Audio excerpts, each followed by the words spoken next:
welcome back to my channel. Today is our second quarter honors assembly. Don't forget to smash that like button and subscribe to my channel. Hit the notification bell to get updates on my new uploads. Before we begin our program, may we invite everyone to stand for our opening prayer. In the name of the Father, and of the Son, and of the Holy Spirit. Dear Lord, thank you for this beautiful day and for gathering us as one school community for our second quarter honors assembly. Lord, bless this program and keep us safe, united and filled with your love. We offer everything to you. Amen. In the name of the Father, and of the Son, and of the Holy Spirit. Amen. Once again, good morning to our dear parents, guardians, teachers, and of course, our hardworking students. Welcome to our second quarter honors assembly. Thank you for taking time to celebrate the achievements of our learners. Your presence really means a lot to us. Today, we gather to recognize the perseverance, discipline, and dedication of our learners who have shown throughout the second quarter.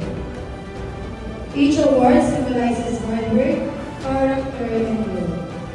And now, let's begin the awarding. To present the certificate to our awardees, may we call on stage our school principal, Teacher Zain Ko.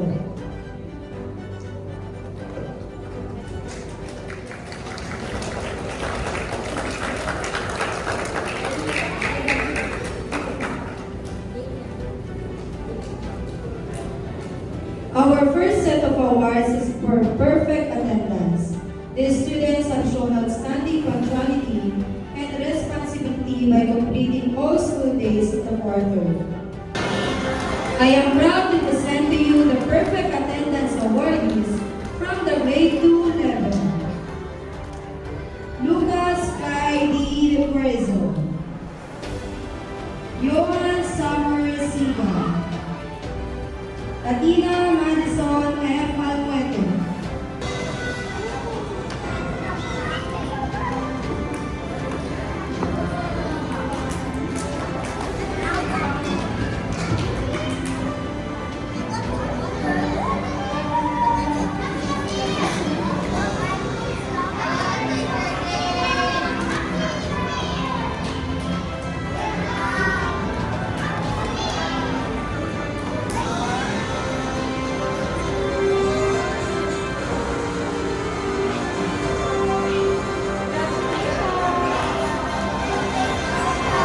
Congratulations to our grade 2 perfect attendance awardees.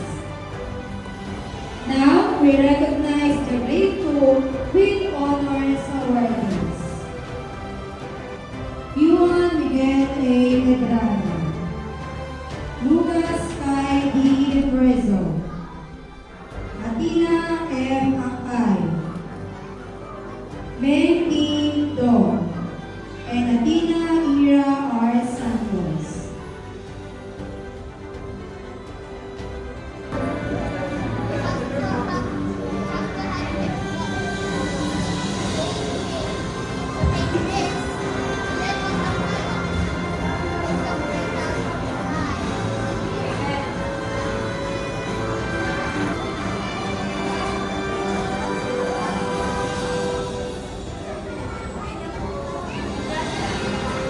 Congratulations, grade 2.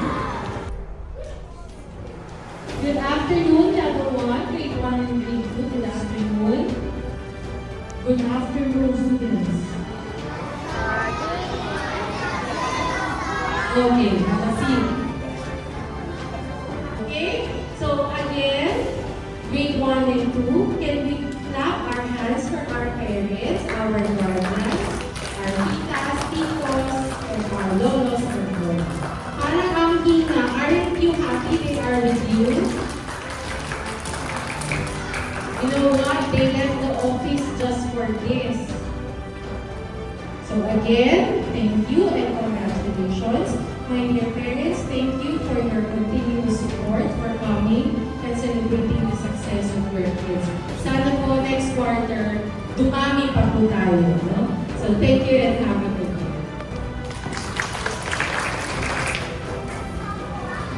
Thank you very much, Teacher Suzanne, and thank you, dear parents, guardians, learners, for celebrating with us.